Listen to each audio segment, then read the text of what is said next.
lá naquele leito, lá naquele quarto, ela chorou. Chorou. Aí você pensa, ela chorou porque ela estava doente? Não. Ela chorou porque ela tinha muitas dores? Não. Ela chorou porque ela não poderia estar junto dos irmãos dela. Ela queria estar junto com os irmãos da igreja que ela frequenta lá em Abadiânia. E ela não podia. E ela chorou. Porque ela sentiu falta dos irmãos. Dá para entender? É possível nós compreendermos a bênção que é você estar aqui hoje. Você pode estar aqui.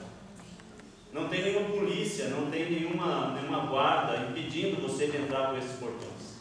Nós não estamos sendo perseguidos. Você tem boa saúde, está em plenas condições, você pode estar andando com suas próprias pernas, e agora você está aqui, junto dos seus irmãos. E se comoveu que ela chorou também quando ela não pôde participar da ceia. Ela sentiu falta, ela queria participar da ceia. E até nós tínhamos planejado de irmos hoje lá, mas infelizmente ela vai a Abadiânia. Então, essa semana, num outro dia nós vamos lá, levar o pão e o suco e o sangue de Jesus, para que ela possa participar da ceia. Mas você percebe então a importância desse relacionamento que nós temos com a igreja? Com essas pessoas que aqui estão. O Renato hoje fez a abertura e ele fez um bom exercício. Diga ao seu irmão como você o ama. E eu tenho pensado muito sobre a questão da amizade, dos relacionamentos e como Deus usa. Deus usa. Porque tudo na vida Deus tem um propósito. Ele não faz as coisas assim a esmo. As coisas que Deus faz sempre tem um propósito. E se você tem algum amigo, se você tem algum relacionamento, pense o que Deus quer fazer com esse relacionamento na sua vida. Será que Ele quer usar você para aprimorar a vida de outra pessoa? Ou será que Ele quer usar outra pessoa para aprimorar a sua vida? Como é que tem sido isso? Você tem meditado sobre esses assuntos? Como é que Deus está usando os seus relacionamentos para a honra e glória de Jesus? Passando aqui, eu gostei desse desenho aqui, né? Os dedinhos felizes, contentes ali abraçados, tem até com uma cara mais de embriagado. E quando nós pensamos em amigos, em relacionamentos, nós logo pensamos, aquele pessoal da gandaia, aquele pessoal da curtição, né?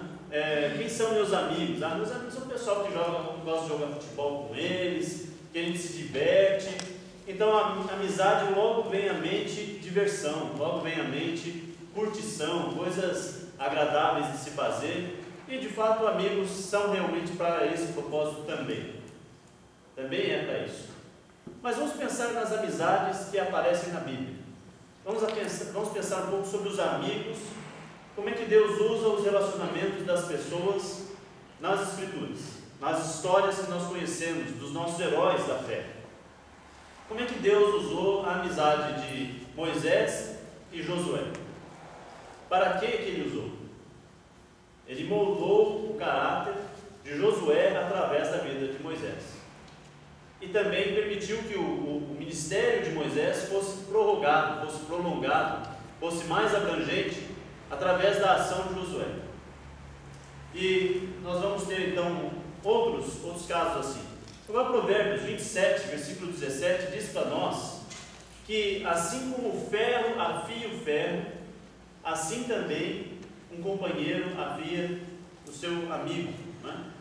Um homem afia o seu companheiro.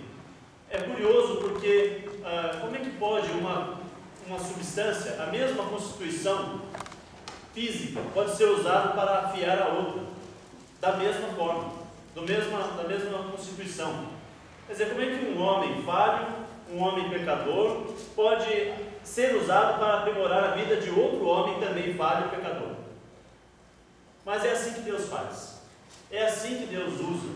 Ele nos usa, Ele nos utiliza para moldar a vida do outro. Eu gosto de interessante, o Júnior sempre comenta, né? Que como Deus é bom, que Ele usa as nossas falhas, né, para aprimorar o outro. Como é que alguém vai desenvolver paciência convivendo com alguém como eu, que marca as coisas e depois esquece, né? E aí a pessoa começa a ter paciência. Ela tem que ter paciência com esse irmão. Por quê? Porque ele é falho, ele é assim, mas eu amo esse irmão assim mesmo. Convivendo com outras pessoas que às vezes se sobrecarregam, que às vezes ficam nervosas, às vezes explodem, e então nós vamos aprendendo a conviver com pessoas assim, porque o mundo é cheio de pessoas assim. Mas quando nós vamos nos aproximando uns dos outros, é que nós vamos nos moldando, vamos aprimorando, vamos afiando um ao outro. Então, eventualmente, nós vamos ter pessoas na nossa vida que elas são ferro. Nós também somos ferro, só que aquele ferro dela é um ferro já mais endurecido. Ele é pronto para que, se você passar e ter contato com ele, você vai aprimorar a sua vida. Pode passar. Então, há duas coisas na vida que você não pode fazer sozinho. Uma é casar-se. Você não pode casar sozinho. Chega no cartório lá e fala assim, resolvi casar. E aí então o pessoa do cartório fala assim, tá ok, e cadê a noiva? Não, eu vou casar sozinho, comigo mesmo. Eu me amo tanto, né? Então eu vou casar sozinho. Não dá para fazer isso. Outra coisa que não dá para fazer sozinho é ser cristão. Muitas vezes as pessoas falam, não vou seguir Jesus. Sozinho não dá. É impossível. Pensa na palavra igreja. O que quer dizer a palavra igreja? Quer dizer assembleia, reunião. Então vamos trocar a palavra igreja por reunião. Você faz parte da reunião? Eu faço parte de uma reunião, sim, a reunião de Cristo. Mas eu não vou. Faz tempo já que eu não vou. Então você não faz parte da reunião. Você não faz parte de uma assembleia se você não vai à assembleia. Não é possível fazer parte de uma igreja sem ir à igreja. Você precisa fazer parte dessa reunião, comparecer à reunião, para que o seu nome esteja lá, na ata. Quando faz uma ata de uma reunião, diz fulano, fulano, fulano, fulano, fulano. E o seu nome está lá. Aí então você fez parte daquela reunião. Então vamos dizer que se aquela lista fosse usada para as pessoas que vão ser escritas no livro da vida. Quem faz parte da reunião está no livro da vida. Quem não faz parte da reunião não está. Você estaria no livro da vida, às vezes sim e às vezes não. E se Jesus voltar, às vezes não, aí danou-se, né? Aí você está fora. Você não vai gozar das bênçãos celestiais. Eu não estou dizendo que vir para a igreja ou não vir para a igreja é céu e inferno. Mas se você não tem desejo de estar com o povo de Deus, alguma coisa está errada. Um homem perguntou para um líder, um pastor na igreja, e ele perguntou assim: pastor, se eu não for da igreja, eu vou para o inferno? Ele falou: não é o fato de você não ir na igreja que vai te levar para o inferno, mas a sua falta de amor por Jesus, que te permite não ir à igreja, isso te leva para o inferno. É verdade. Se você não sente amor, não sente o desejo de estar ouvindo a palavra de Jesus e estar com os irmãos, isso é um sinal de enfraquecimento espiritual, e esse enfraquecimento vai aumentando, até que chega um ponto que você não tem mais convívio com nada da igreja, e logo você não faz parte mais do corpo. Então você está morrendo em Cristo. Que isso não aconteça com nenhum de nós. Nós precisamos sempre sentir um desejo ardente de estar junto com os irmãos e crescer nesse relacionamento. Que Deus use cada um dos irmãos aqui para um afiar o outro. Não é desafiar, não, né? Não é desafinar também. É para afiar, é para ajudar, cooperar com o crescimento espiritual do outro. Nós devemos pensar no que eu estou contribuindo para o crescimento espiritual do meu irmão. No que eu, Otávio, contribuo para o crescimento espiritual do amado. No que eu, Otávio, estou contribuindo para o crescimento espiritual do Ron. Você fala, não, mas o Ron precisa mais. Quem não precisa? Quem é que já atingiu a estatura de Cristo? O apóstolo Paulo escreveu o quê? Eu ainda julgo que não atingi. Se o apóstolo Paulo, no final da carreira, está dizendo que ainda julga, que precisa prosseguir para o alvo, quem somos nós para acharmos que já atingimos? Eu, com uns 10 ou 11 anos, eu tinha um professor de física, não de física, mas educação física.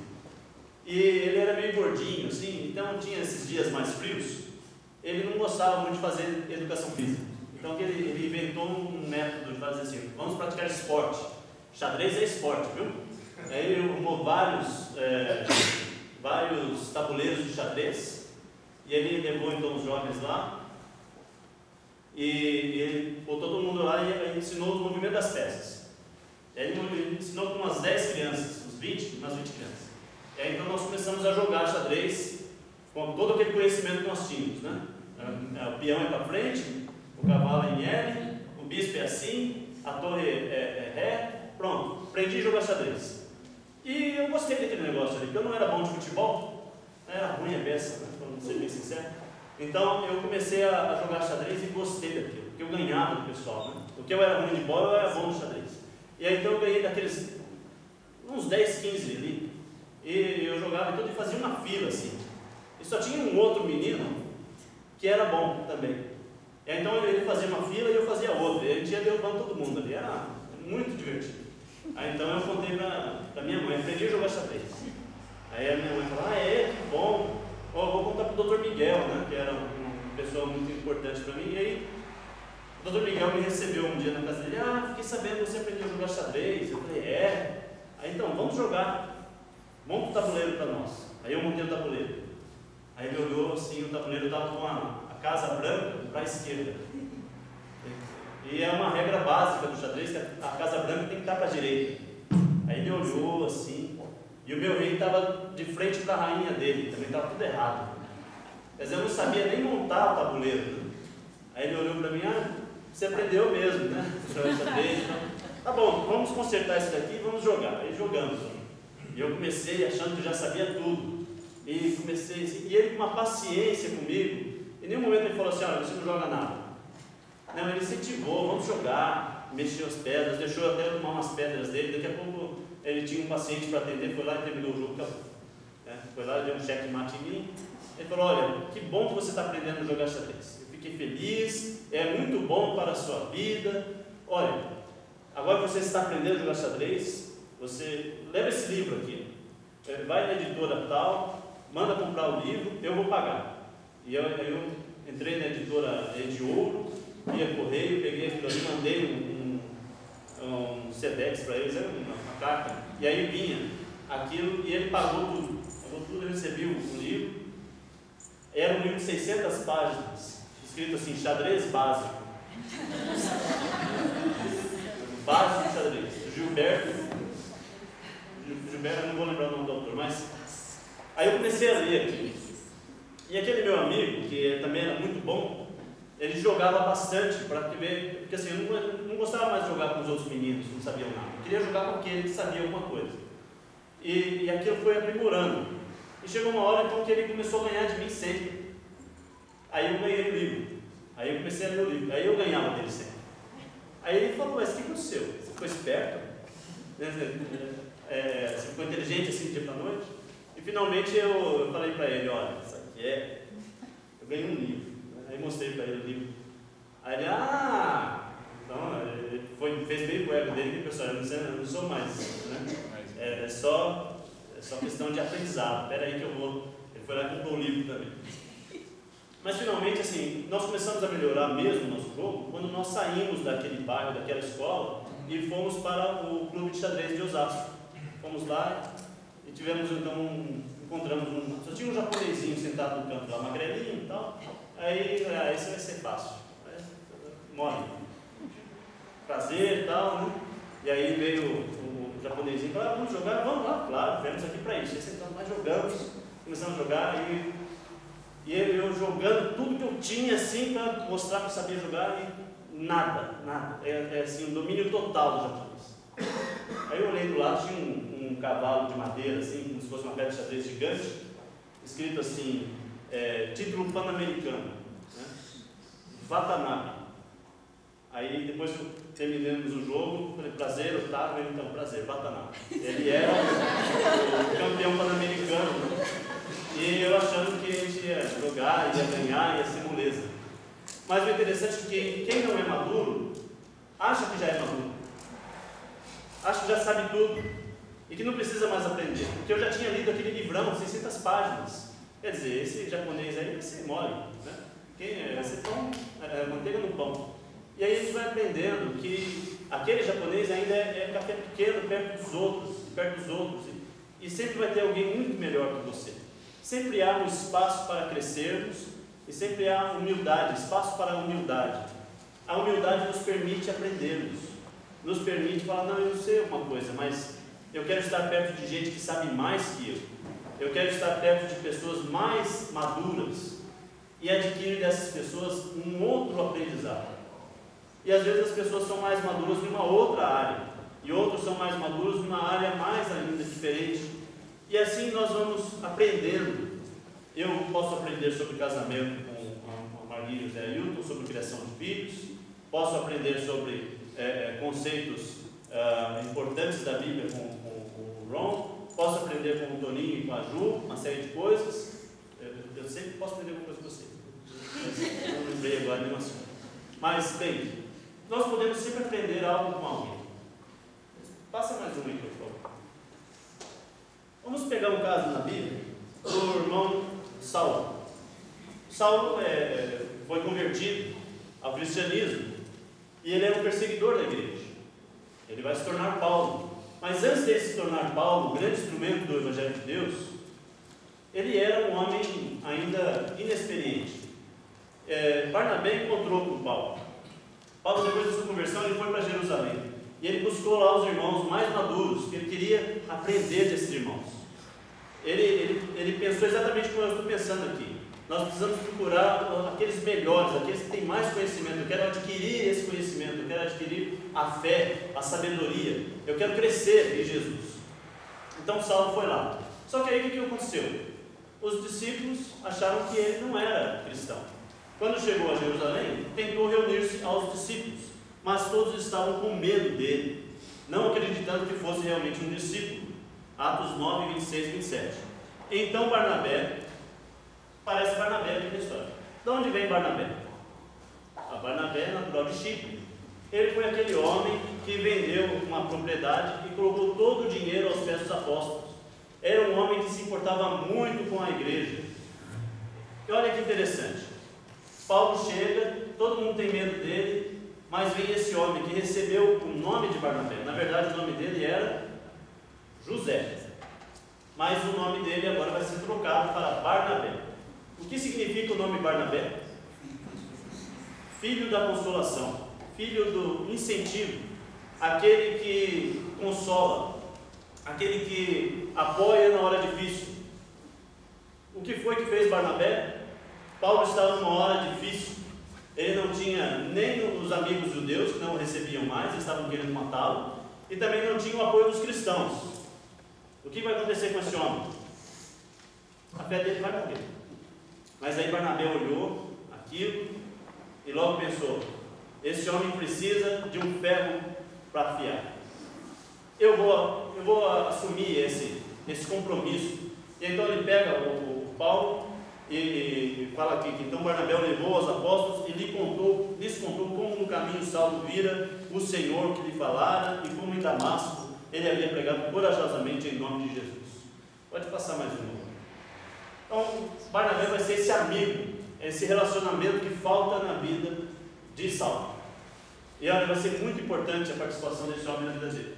Esses desenhos é a conversão de Saulo, né, Ananias batizando. E aqui tem uma foto do Paulo e do Barnabé.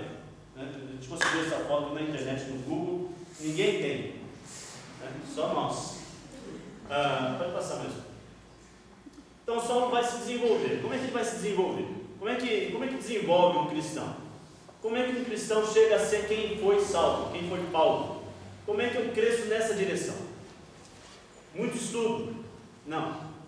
Muita ação, muita disposição, muita transpiração, muito risco, muito desejo, muito chamado de Deus, muito conhecimento da palavra, tudo junto, porque o cristão não se desenvolve só numa área, ele tem que se desenvolver em várias áreas.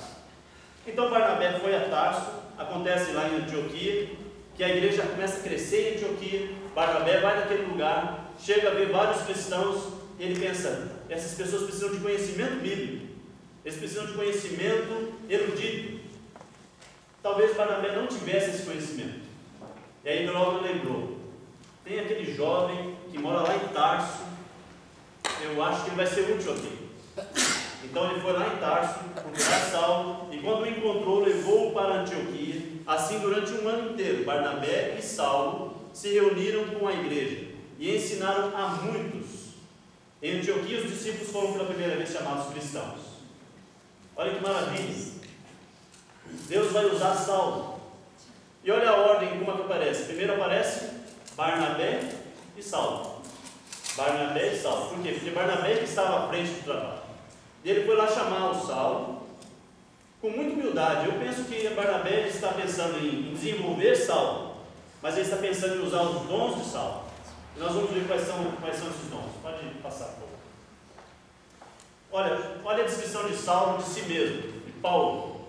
Lá quando ele está diante das autoridades romanas, ele fala assim: eu sou judeu, nascido em Tarso, da Cilícia, mas criado nesta cidade, na cidade de Jerusalém.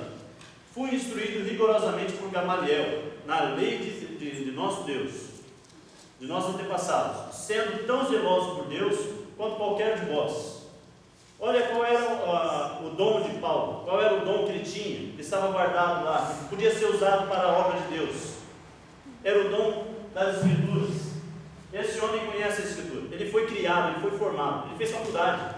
No tempo antigo não tinha faculdade, mas se houvesse uma faculdade, seria estar aos pés de Gamaliel, aprendendo a sabedoria daquele homem.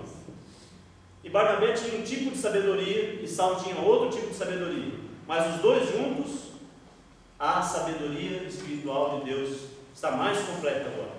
E agora os dois ensinam um ano na igreja, e logo a igreja é chamada de cristãos. Maravilhoso! Paulo vai sendo desenvolvido, vai sendo afiado, ele está sendo melhorado, aprimorado pelo convívio com um outro homem mais maduro. Então depois, lá em Atos 13, em Antioquia ainda, haviam vários presbíteros, eles estavam orando, adorando a Deus, e aí então vem o Espírito Santo e diz o seguinte: separa-me Barnabé e Saulo para a obra que eu os tenho chamado. E eles então vão para uma obra. Como é que eu cresço? Quando eu participo da obra. Eu cresço quando eu ponho as mãos na massa. Eu cresço quando eu vou para o campo, quando eu apoio alguém, quando alguém me apoia, e logo vai ter problemas, tudo bem, eles vão ter problemas, mas eles estão crescendo, eles estão produzindo, eles estão agindo no poder de Deus, o Espírito Santo está dando força para eles, é um chamado do Espírito Santo, eles estão indo para cá. Vai lá, Paulo e Barnabé e Paulo ainda, mais um por favor. Ouvindo isso, eles vão lá para Listra, eles pregam, eles curam um aleijado, todo o povo fica admirado e começam a adorar os dois, e então eles vêm prestar um culto para os dois, e eles não aceitam. Eles falam, ouvindo isso, os apóstolos, olha, eles são chamados de apóstolos. Barnabé está junto, ele está sendo chamado de apóstolo. Barnabé e Paulo, agora já é Paulo, ele está falando entre os gentios, ele já não é mais Saulo, agora está usando o nome romano de Paulo. Rasgaram as roupas e correram para o meio da multidão gritando. Esse versículo é tão lindo, porque eles não fogem da multidão, eles vão para o meio da multidão. E um evangelista, um homem de Deus, quando vê algo errado, ele não pode correr da multidão, mas ele tem que correr para o meio da multidão e pregar o evangelho e falar a verdade para eles. E então ele fala, homens, por que vocês estão fazendo isso? Nós também somos humanos como vocês, estamos trazendo as boas novas para vocês, dizendo-vos que se afastem dessas coisas vãs e falam bem a verdade para eles. Essas coisas são vãs, ídolos são coisas vãs, afastem-se dessa idolatria e se voltem para o Deus vivo, que fez o céu, a terra, o mar e tudo que neles há. Eles estão pregando a verdade, eles estão agindo, eles estão fazendo a obra do Senhor. E eles estão crescendo. Paulo está sendo amadurecido. Deus está formando nele o apóstolo.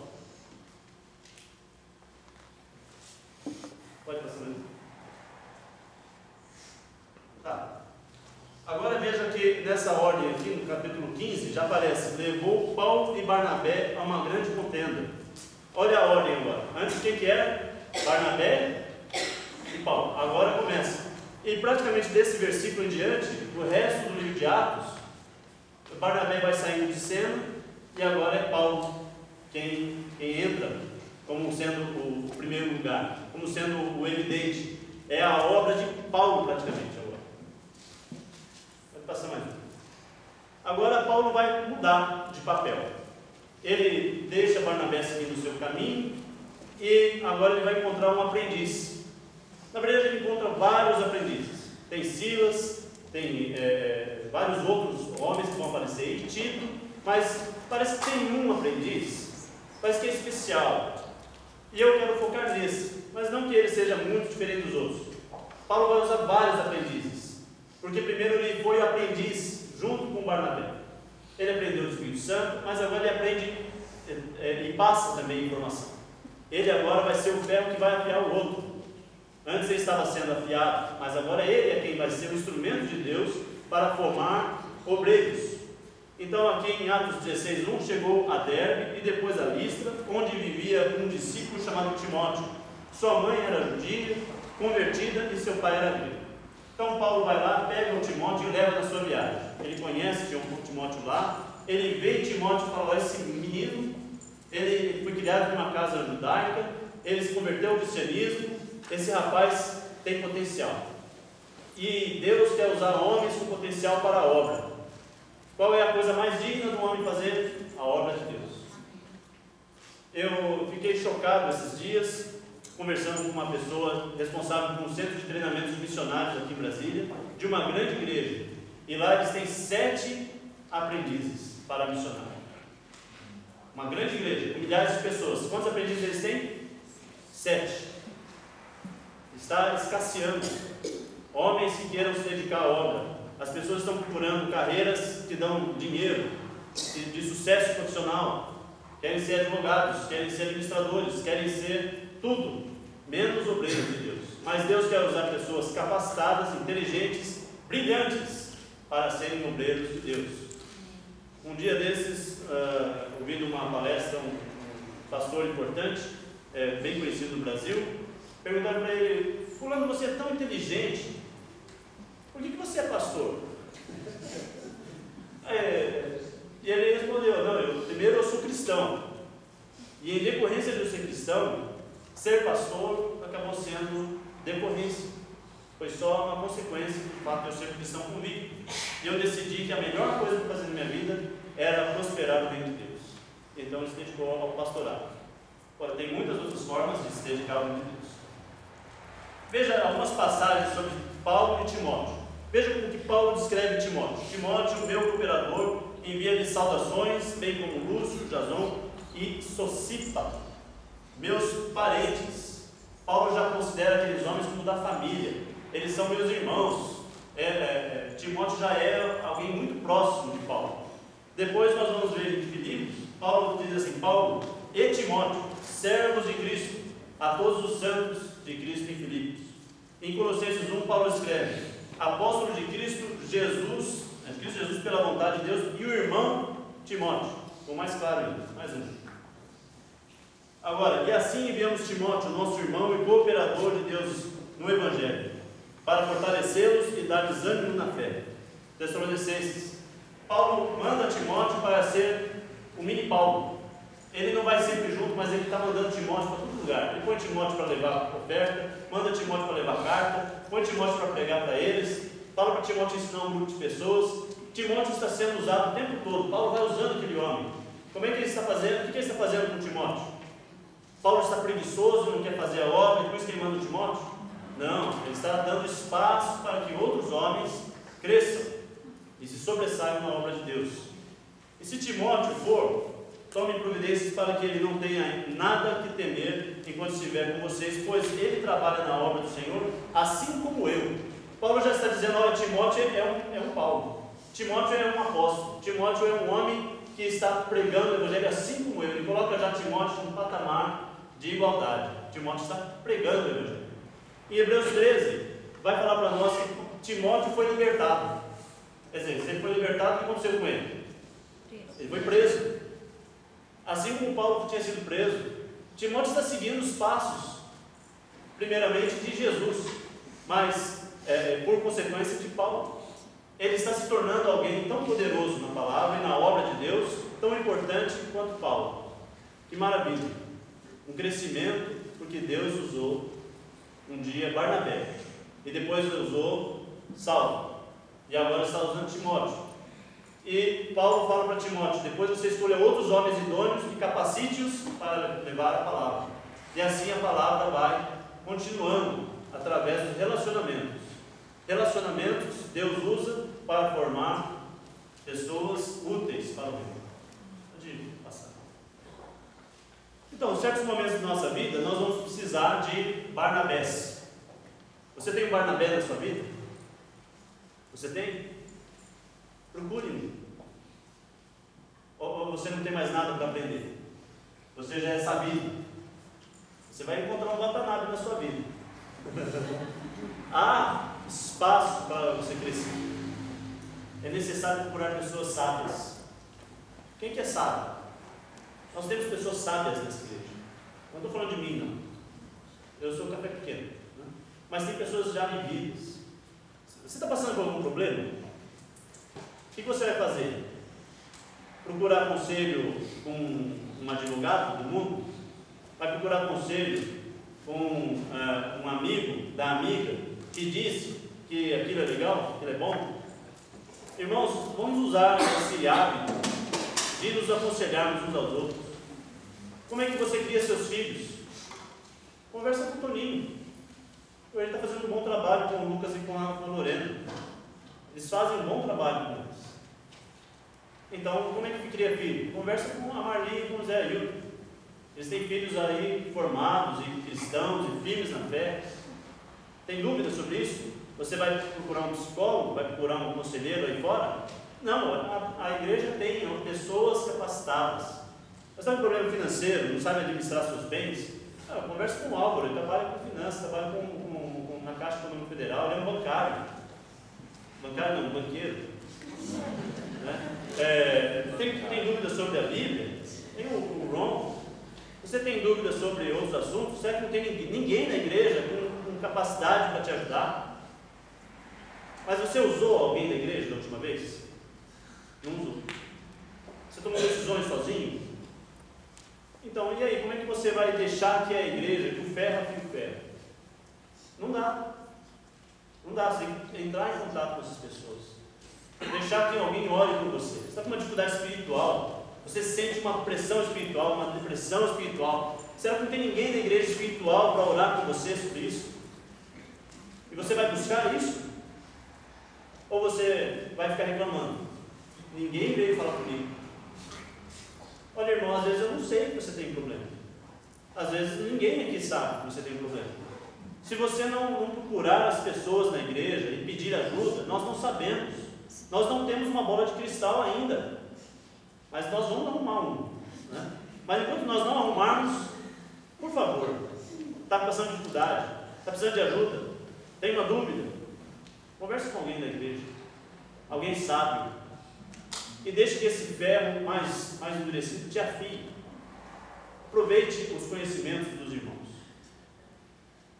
Olha o resultado disso. O resultado é que as pessoas vão melhorando. Como é que eu vejo hoje a liderança da igreja? Eu amadureci. Eu não vejo mais a liderança da igreja como alguém querendo controlar a minha vida, mas eu vejo a liderança da igreja como alguém que quer abençoar a minha vida. Como é que eu vejo os jovens da igreja? Eu não vejo como rebeldes que faltam ao culto à toa. Eu vejo como pessoas que precisam de uma orientação. Eu vejo como pessoas que são, como escreve João, filhinhos. Se pecar, né? Os jovens não vão pecar. Então, ele já escreve se pecar. Bem, eu queria encerrar hoje com isso. Mas procure seus amigos. Deixe que Deus use os seus relacionamentos para fazer de você um cristão melhor. E deixe que Deus use você para fazer do próximo um cristão melhor. Que Deus seja louvado. Amém.